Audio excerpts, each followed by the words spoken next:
सुहागण अखवाना कोई वड्डी गल नहीं, पति अखवाना कोई वड्डी गल नहीं है, पर पति बनना बहुत वड्डी गल है। सुहागण अखवाना वड्डी गल नहीं है, पर सुहागण बन जाना ही वड्डी गल है। कहते कि किते ऐसा ना हो मेरे मालिक ने 3 जगह गिनियां, इस्त्री के 3 ठिकाने होंगे ने, 3 जगह,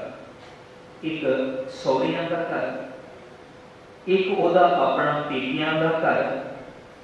ते एक जां फिर पति फौजी है जां कोई होर ड्यूटी करता है, घरों बाहर रहिंदा है, तीजा ठिकाना बन जाता है अपने पति के नाम। 3 ठिकाने ते मेरे मालिक ने वचन कीते, कहन लगे सौहरै ढोई ना लहै,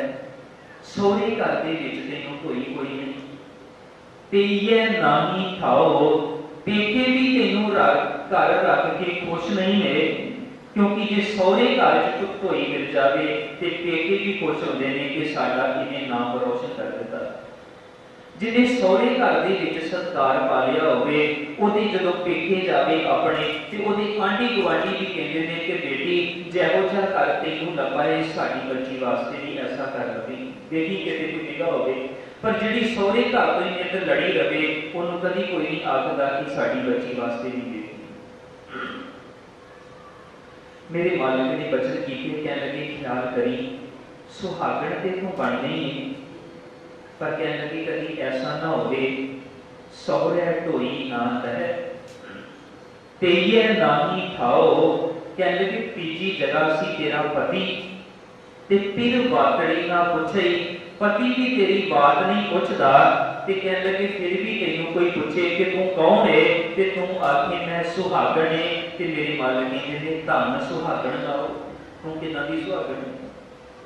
ते सतगुरां नूं पुछया सतगुरु सुहागण कौन है, कहने लगे नानक सुहागण की की निशानी है, जिथे पिर की निशानी दसी उथे सुहागण की निशानी दसी, कहने लगे नानक सुहागण का क्या चिन्ह है, सुहागण की निशानी की है, कहने लगे सुहागण का क्या चिन्ह है, अंदर सच मुख उजला खसमे मारे समाए, ओदे अंदर सच होवेगा वो अंदरों पाक होवेगी, ते जेदे अंदर सच होवेगा ओदा मुख भी उजला होवेगा। कहने लगे अंदर का सच ते सच जानना, जिथे सच्चा प्यार आ जावे प्यार हिरदे नूं निर्मल बना दिंदा है, प्यार तो बिना हिरदा कपटी रह जाता है, निर्मल नहीं होता। अमृत बाणी जो आप नामां का पाठ पढ़ते हैं तो दूसरी नाम के पहली नाम के सतगुरां ने आख्या हर पहली नाम प्रविरति कर्म दृढ़ाया, बलराम जी कर्म की गल की, कहने लगे तू सुहागण ते बन रही है, पर सच जानी जेकर तेरी जिंदगी के विच धर्म नहीं ना आया, तेरी कर्मां दे विच धर्म नहीं आया, ते सच जानी अजे तू पहली नाम की जिंदगी नहीं रही। दूजी नाम की गल की, कहने लगे हर दूजड़ी नाम प्रविरति निर्मल भाव पाया, उथे निर्मल भाव की गल की, कहने लगे सच जानी जदों तेरे अपने प्यारे के प्रति अंदर निर्मल भाव आ गया, निर्मल भाव का अर्थ है कि भावें साईं सिर ते होवे चाहे ना होवे, पर मैं उहदे अदब दे विच रहना है, मेरे कोलों कोई ऐसा कारज ना हो जाए कि जिहड़ा मेरे मालिक नूं चंगा नहीं लगदा। निर्मल भाव उन्होंने कहते हैं प्यार का भाव,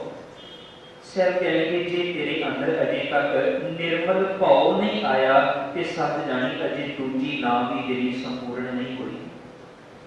अंदर सच होवे, अंदर सच होगा तो तेरा मुख भी उजला होगा। अज साडे विआहां का ढंग भी बदल गया, किते पुराना समा सी ते जदों बच्ची चलन लगती सी ते उस समय माता पिता सिक्ख्या दिया करते सन, बेटा तू अपने घर नूं बिल्कुल जिवें इत्थे रहिंदी रही है, इस तो भी चंगे तरीके के नाल तू सोहरे घर दे विच जाके रहना। माता पिता सिक्ख्या दिया करते सन कि किस ढंग दे नाल अगले घर नूं सवारना। फिर मैं इतिहास पढ़ता पिया सी गुरबिलास पातशाह छेवीं दा, जदों पर सच जानना अज भावें ये बीमारी सिखां दे विच भी आ गई है कि बच्ची नूं जन्म भी नहीं लैण दिता जाता। जदों बाबा गुरदित्ता जी का जन्म होया गुरु हरगोबिंद पातशाह के घर, ते माता गंगा जी आए, उन्होंने आके अपने बाबा गुरदित्ता जी नूं पोतरे नूं गोद दे विच लिया ते माता जी ने बचन आखे कहन लगे मालक मेरे पोतरे की जोड़ी रलावे।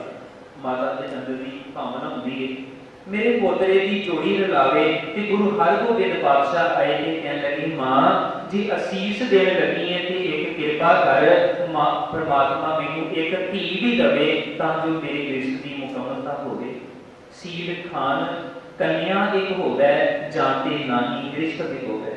बच्ची होवे ते बच्ची नूं पढ़ाया जावे पर बच्ची भी इस गल का ख्याल रखे कि मैं इस ढंग दे नाल संसार दे विच विचरां कि कोई मेरे पिता दी पग दे वल उंगल ना चके इस ढंग दे नाल विचरां मैं बच्ची ये हुण बीबी वीरू जी का जन्म होया ते 5 भरावां दी एक भैन है बीबी वीरू ते भाई सोहण सिंह सीतल होना ने बड़े प्यारे वचन कहे कहण लगे सच जाणियो जिस घर दे विच भैन नहीं है जिस घर दे विच प्यो दी भैन भूआ नहीं है जिस घर दे विच लंबे समय तो बच्ची का जन्म नहीं होया उस घर विच बच्ची देण लगिया सोचियो क्योंकि जिसने आप इस आंदरा नूं नहीं माणिया वो किसी दी बच्ची दी की कदर जानेगा। सोहण सिंह सीतल होना ने वचन कहे 5 भैन भरावां दी एक भैन है बीबी वीरो 5 पुत्र ने गुरु हरगोबिंद पातशाह ने बाबा गुरदित्ता जी बाबा अणी राय बाबा अटल राय बाबा सूरजमल ते सब तो छोटे ने गुरु तेग बहादुर पातशाह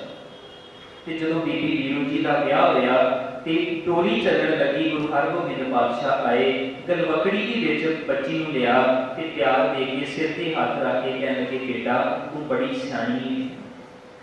गुरु घर दे विच रही है अमृत वेला संभालती रही है तेरे अंदर बाणी बसी हुई है सच जानना जे बच्ची दे अंदर बाणी बसी होवेगी ते जिस दे लड़ लगेगी ओदा जीवन भी सवार देगी ओदी गोद दे विच जदों अपने बच्चे आउणगे ते ओ बच्चियां दा जीवन भी सवारेगी ओदी गोद दे विच जदों दादी बनेगी ते पोतरे आउणगे ओ पोतरियां दा जीवन भी सवारेगी। गुरु घर के विच एक उदाहरण आपां देखते हैं कि गुरु अंगद देव पातशाह की बच्ची बीबी अमरो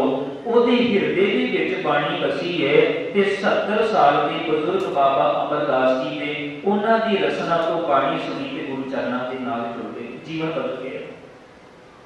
पर यह कार्य गुरु की बाणी के लड़ लगन तो बिना नहीं होगा।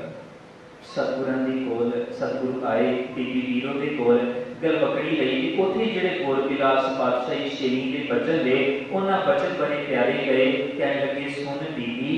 पुराना समा सी पुत्री नूं बीबी कहा जांदा सी आपां शब्द पढ़दे हां बेटे नानकी भैण नूं भी बेटे कहंदे सन।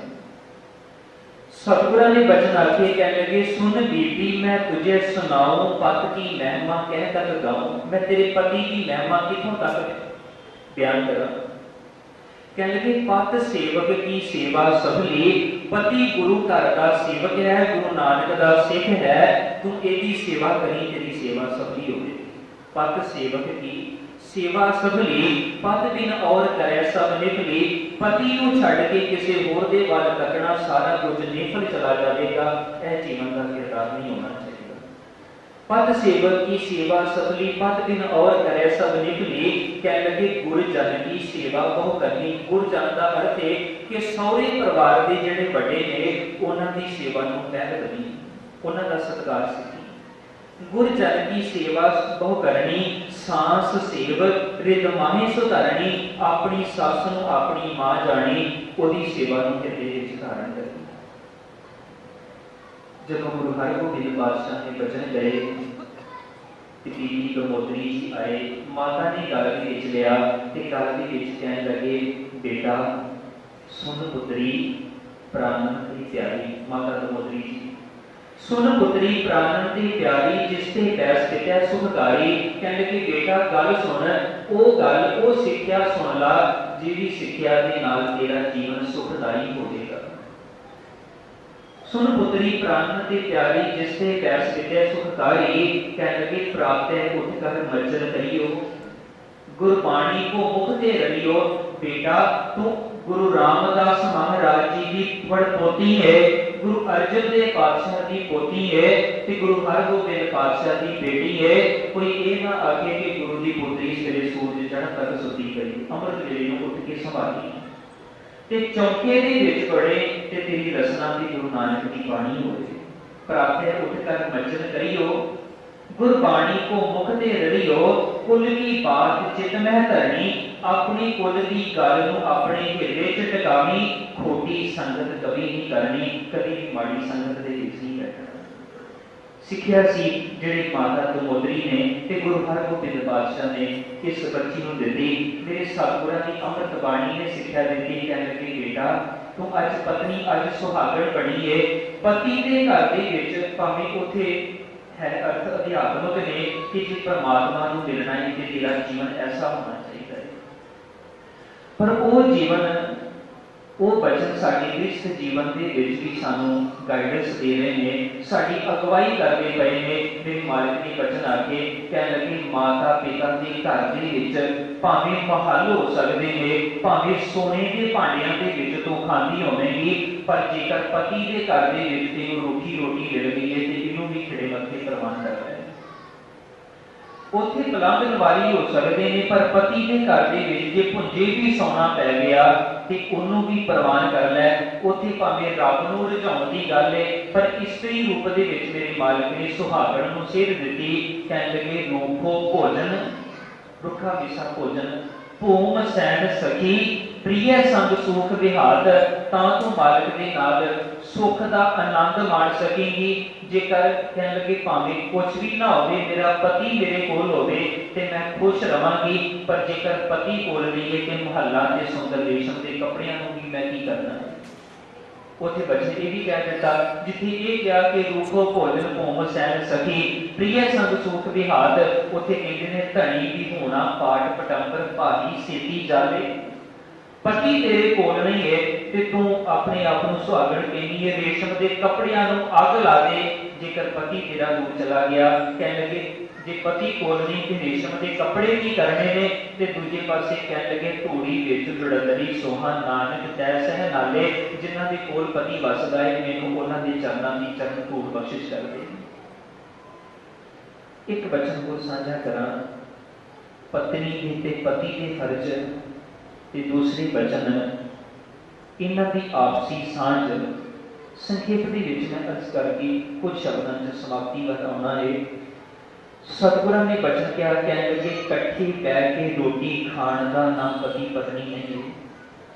एक घर एक छत दे थल्ले रहण दा नाम पति पत्नी नहीं है। कहण लगे पति पत्नी असल दे विच ओ है, शरीर भावें उन्हां दे दो होण, पर अंदर आत्मा करके जोत एक हो जाए। कहण लगे धन फिर एह ना आखियन, बहन इकट्ठे होए एक जोत, दोए मूर्ति धन फिर कहिए सोए। साडी अंदर आत्मा एक हो जाए, अंदरों सांझ बन जाए। हुण तीसरी गल दोवां दे विच आउंदी है, पति ते पत्नी की गल हो गई। तीसरी गल दोवां दे विच आउंदी है, एक माता पिता भी इन्हां दे विच ने, सस सहुरा भी विच ने। ते मेरे भाई साहब भाई गुरदास ने एक बड़ा प्यारा वचन किया, कहने लगे माया तू ऐसी ठगणी है, माता दे उदर दे विच ये रब दी बंदगी करदा पिया सी, जदों बाहर आया ते तू परमात्मा भुला दिता, ते जदों ब्याह के आया ते ये जन्म देने वाले माता पिता नूं भुल गया। उत्थे वचन ते उन्होंने कहने लगे कामण कामण आरिए कीतो कामण तंत प्यारे, जम्मे साईं विसरै ब्याहिया मां प्यो विसारे। ब्याह गया ते मां प्यो नूं विसार दिता। एक वचन गुरमुख को साझा करा, जिंदगी का हर रिश्ता दोबारा मिल जाता है। यार दोस्त एक चला गया दूजा बन जाएगा। ये भी है कि भंड चलनी है भंडनी भी है ते भंड भाली है, भंड भालन की गल। पर जो माता पिता की गल आई तो कह लगे एक बारी जिंदगी च मां प्यो मिलता है, पर के मां प्यो दोबारा नहीं मिलता, एको बारी मिलता है।